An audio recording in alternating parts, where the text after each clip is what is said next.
તો એક મહત્વપૂર્ણ સમાચાર મળી રહ્યા છે તેની પર નજર કરીએ તો દિવ્યાંગોને નોકરીના બહાને ભિક્ષાવૃત્તિ કરાવવાનું કાવતરું છે તે ઝડપાયું છે, જેમાં ભાવનગરના તળાજામાં પરપ્રાંતીય શખ્સનો એક મોટો ઘટસ્ફોટ થયો છે। કેટલાક શખ્સો તળાજાના એસટી ડેપોમાં ભિક્ષા મંગાવતા હતા। હિન્દુ શખ્સને મુસ્લિમ બનાવી ભિક્ષા મંગાવવાનો ચોંકાવનારો દાવો પણ સામે આવ્યો છે। ઉત્તર પ્રદેશથી 300 જેટલા લોકોને ગુજરાત લવાયાનો પણ દાવો છે। ગુજરાતના જુદા જુદા સ્થળે ભિક્ષા મંગાવવાતી હોવાનો દાવો। ભિક્ષા મંગાવવાની ના પાડે તો ઢોર માર મારીને લાચાર બનાવતા હતા। આખા કૌભાંડ પાછળ આંતરરાજ્ય ગેંગ હોવાની પણ આશંકા છે। આંતરરાજ્ય ગેંગનું મસ્ત મોટું નેટવર્ક પકડાય તેવી સંભાવના છે। દાવો કરનારા શખ્સે પોલીસ સમક્ષ આપવીતી પણ જણાવી હતી। તળાજા પોલીસે ભાવનગર પોલીસને જાણ કરી હતી। તળાજા પોલીસે તપાસનો ધમધમાટ શરૂ કર્યો છે। હ્યુમન ટ્રાફિકિંગનો કાળો કારોબાર ખુલે તેવી સંભાવના છે।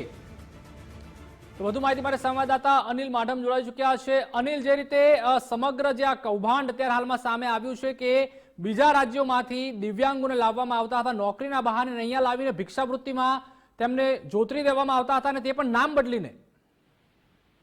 જી પ્રતિભાલ, કહી શકાય કે જે તળાજાનો જે બનાવ છે, તળાજાની અંદર અમુક ભિક્ષુકોને જે ઉતારવામાં આવ્યા હતા એ ભિક્ષુકોએ પોતાની આપવીતી મીડિયા સમક્ષ રજૂ કરી હતી અને એટલું પણ કહી શકાય કે તેઓને આ પ્રવૃત્તિ માટે ઉત્તર પ્રદેશના કોઈ 4-5 શખ્સો છે જે તેઓ દ્વારા જે ઓપરેટિંગ કરવામાં આવે છે અને આવા લગભગ 300 ભિક્ષુકો એમની અંડરમાં એમને મજબૂરીથી કામ કરાવવામાં આવી રહ્યું છે। ત્યારે બીજી તરફ એવું પણ કહી શકાય કે આ ભિક્ષુકોએ આ વૃત્તિ છોડ નોકરીના બહાને એને પેલા બોલાવતા અને પછી એમની પાસે ભિક્ષા પ્રવૃત્તિ કરાવતા હતા।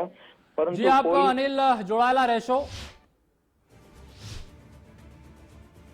रक्षाबंधन के बाद मुझे यहाँ पर कानपुर में मिले थे 3 लोग, दिवाकर, दीपक और पृथ्वी। ये 3 लोग मिले थे, मुझसे बोला कि गुजरात में विकलांगों को कंपनी में नौकरी दी जाती है, बैठे बैठे पैकिंग का काम होता है।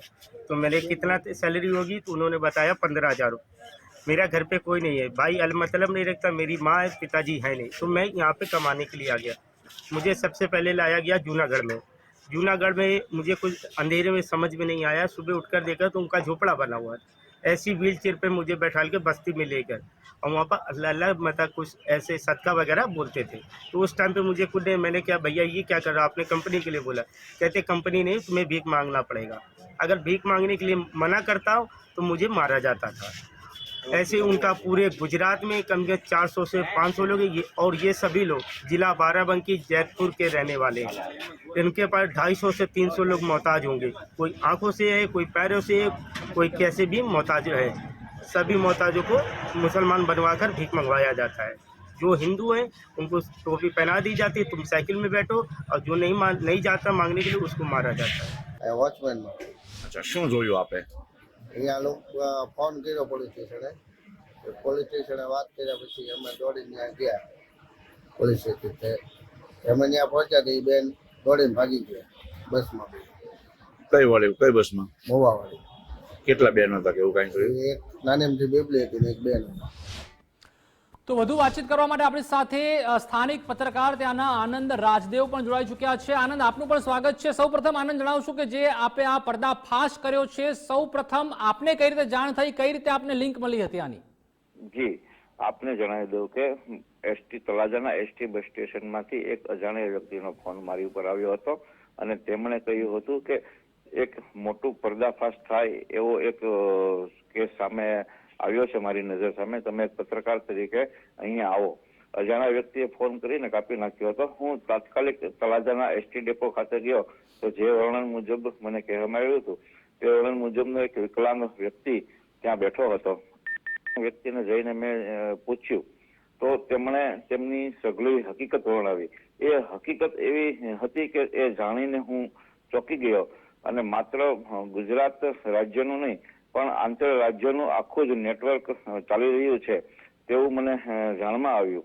એટલા માટે થઈને સ્થાનિક પોલીસને પણ મેં જાણ કરી, સાથે સાથે સ્થાનિક પત્રકાર મિત્રો પણ મારી સાથે જોડાયા અને જે યુવક છે જેનું નામ અજય તિવારી છે તેમનું કહેવું એવું છે અને એમનો દાવો એવો છે કે હું ઉત્તર પ્રદેશનો રહેવાસી છું અને ત્યાંથી મને માત્ર 15,000 રૂપિયા પોતે બીએસસી સુધીનો અભ્યાસ કર્યો છે, બંને પગે વિકલાંગ છે અને તેમનો દાવો એવો છે કે મને 15,000 રૂપિયાની નોકરી કરવા માટે થઈ અને ગુજરાતમાં લાવવામાં આવ્યો હતો, પરંતુ સૌ પ્રથમ તેમને જુનાગઢ લઈ જવામાં આવ્યો અને જુનાગઢની વ્હીલચેરમાં જુનાગઢ લઈ જઈ વ્હીલચેરમાં બેસાડી અને તેમની પાસે સીધી જ ભિક્ષાવૃત્તિ શરૂ કરી દેવામાં આવી. જો પોતે ભિક્ષાવૃત્તિની ના પાડે તો આ ગેંગના સભ્યો તેમને મારકૂટ કરતા અને ધમકી આપતા હતા. આ વિકલાંગ યુવકનો દાવો એવો પણ છે કે આ કેસમાં 300 થી 400 વ્યક્તિઓ વિકલાંગ, જે દરેક પ્રકારના વિકલાંગ છે, કોઈ બહેરું છે, કોઈ અંધ છે, કોઈની પાસે હાથ નથી તો કોઈના પગ નથી, આવા અનેક પ્રકારના વિકલાંગોને ખાસ કરીને ગુજરાત અને તેમાંય તે ખાસ કરીને સૌરાષ્ટ્ર, જુનાગઢ, પોરબંદર, જામનગર, સાવરકુંડલા, ભાવનગર એ બધા જના સરનામા સાથે માહિતી આપતો ગયો. એટલું જ નહીં, ત્યાં અન્ય પોલીસની એજન્સી, જે સુરક્ષા એજન્સી કહેવાય છે, તેમને પણ જાણ થઈ કે આવો કોઈ વ્યક્તિ તળાજાના બસ સ્ટેન્ડમાં છે, એટલે તે પણ આવ્યા અને તેમના દ્વારા પણ આપ જોડાયેલા રહેશો આપણી સાથે. એલસીબી પીઆઈ વાળા સાહેબ પણ જોડાઈ ચુક્યા છે. વાળા સાહેબ, આપનું પણ સ્વાગત છે. વાળા સાહેબ, જે રીતે ત્યાંના સ્થાનિક પત્રકાર આનંદ રાજદેવ દ્વારા જે કાંડનો પર્દાફાશ કરવામાં આવ્યો છે કે જે રીતે બીજા રાજ્યોમાંથી દિવ્યાંગોને લાવવામાં આવતા હતા ગુજરાતમાં નોકરીના બહાને, ત્યારબાદ અહીંયા તેઓને ભિક્ષા વૃત્તિમાં જોતરી દેવામાં આવ્યા છે, શું કહેશો?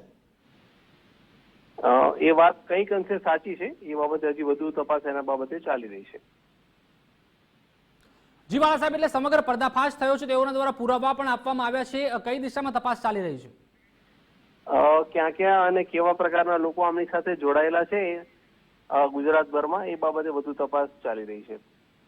જી વાળા સાહેબ, તપાસ ચાલી રહી છે તે વાત આપણી સાચી છે, પરંતુ નથી લાગતું કે જે રીતે ફરિયાદીએ પણ અત્યારે ફરિયાદ કરી છે, ખૂબ જ ગંભીર બાબત છે? જી, વાત સાચી છે. જી, કારણ કે હ્યુમન ટ્રાફિકિંગની વાળા સાહેબ જે ઘટનાઓ છે આગળ પણ ગુજરાતમાં ઘટી ગઈ છે, તો નથી લાગતું કે જે આંતરરાજ્ય ગેંગ છે તેનો પર્દાફાશ કરવો ખૂબ જ જરૂરી છે? હ્યુમન ટ્રાફિકિંગ નથી. આ એક પ્રકારે નોકરી આપવાની લાલચ આપીને અહીંયા લાવ્યા છે અને એમની પાસેથી ભીખ મંગાવવામાં આવે છે. જી વાળા સાહેબ, એટલે નોકરીની લાલચ આપીને તો બોલાવવામાં આવે છે, પરંતુ સાથે સાથે તેમના નામ પણ બદલી દેવામાં આવ્યા છે. જે હિન્દુ લોકો છે તેમનું મુસલમાન નામ રાખીને કહેવામાં આવે છે કે ભિક્ષાવૃત્તિમાં તેઓને જોતરવામાં આવ્યા છે. એ વાતની હજી સુધી અમે પુષ્ટિ નથી કરતા, એના બાબતે હજી તપાસ ચાલી રહી છે. જી, આભાર વાળા સાહેબ આપનો જોડાવા બદલ. તો જે રીતે પીઆઈ વાળા સાહેબ જોડાયા હતા તેઓએ જણાવ્યું છે કે જે રીતે તપાસ છે તે ચાલી રહી છે. તો સ્થાનિક પત્રકાર આનંદ રાજદેવ આપણી સાથે જોડાયેલા છે. આનંદ, જે રીતે સમગ્ર આ આપણે કાંડનો પર્દાફાશ તો ત્યારે હાલમાં કર્યો છે, પરંતુ પોલીસનો તેમજ સ્થાનિક પત્રકારોનો કેવો રિસ્પોન્સ આપને મળ્યો છે આ સમગ્ર મામલે? જી, પોલીસ અત્યારે અનેક એંગલથી તપાસ કરી રહી છે. માત્ર યુવક જ સાચો છે તેવું પણ તે માનતા નથી, તો સાથે સાથે યુવકની પાસે જે મોબાઈલ નંબરો છે તેમણે એ મોબાઈલ નંબરો પોલીસે મેળવ્યા છે. એ મોબાઈલો એવા વ્યક્તિઓના છે કે જે આ ગેંગના સભ્યો હોય. એટલે લેટેસ્ટ માહિતી એવી છે કે ભાવનગર પોલીસ દ્વારા જે યુવક પાસે મોબાઈલ નંબરથી મળ્યા છે એ મોબાઈલ નંબર મેળવી અને મોબાઈલ નંબર ટ્રેસ કરી અને તે વ્યક્તિઓ હાલ ક્યાં ગુજરાતમાં છે તેમની અત્યારે એક સઘન તપાસ ચાલી રહી છે ભાવનગર પોલીસ દ્વારા. અજી આનંદ, એટલે જે રીતે આંતરરાજ્ય ગેંગની આપણે વાત કરીને ઉત્તર પ્રદેશથી લાવવામાં આવ્યા છે, 300 થી 400 લોકો છે, તેના વિશે શું જે ફરિયાદી છે તેઓ જ આપને માહિતી આપી હતી કે કેમ? હા, આ ફરિયાદીનો જ દાવો છે કે પોતે જયારે સૌથી પ્રથમ જુનાગઢ આવ્યા અને એ જુનાગઢ આવ્યા ને આજે 7 મહિના થઈ ગયા છે. યુવકનો દાવો છે કે ગઈ રક્ષાબંધન બાદ તેમને છેતરપિંડી કરીને લાવવામાં આવ્યા હતા, નોકરીની લાલચ આપીને લાવવામાં આવ્યા હતા. આજે આ યુવકને 7 મહિના થઈ ગયા છે.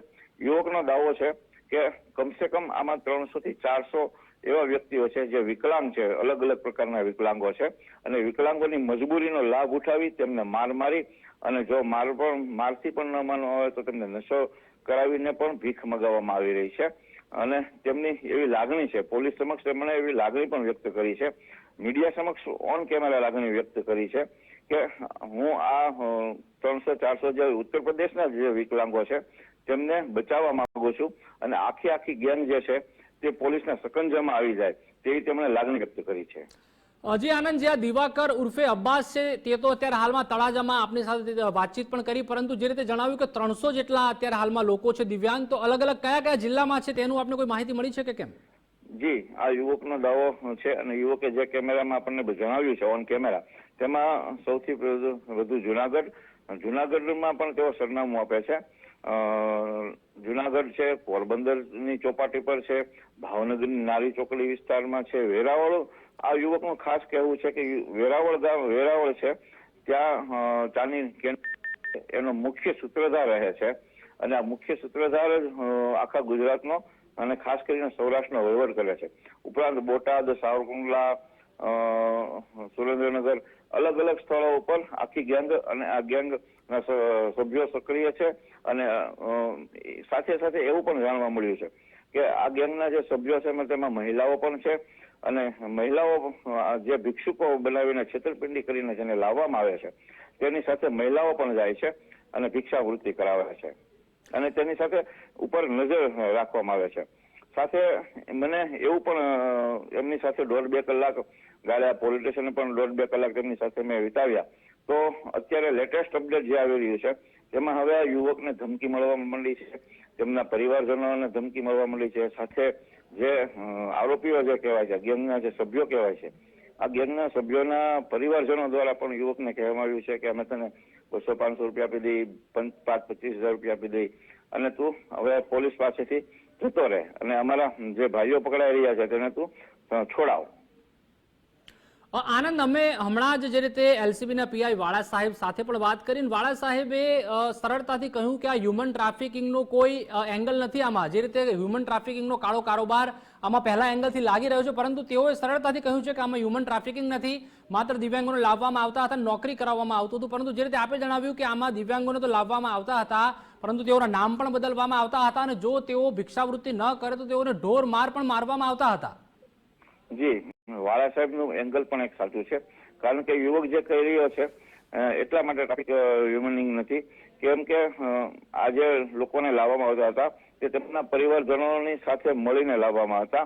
માત્ર વાત એટલી છે કે એમને છેતરપિંડી કરવામાં આવતી. અહીંયા ફેક્ટરીમાં 15,000 રૂપિયાના પગારથી નોકરી રાખવાની વાત કરવામાં આવતી હતી, એના બદલે તેમને મારી ધમકાવી અને તેમની પાસેથી ભીખ મગાવવામાં આવતી હતી.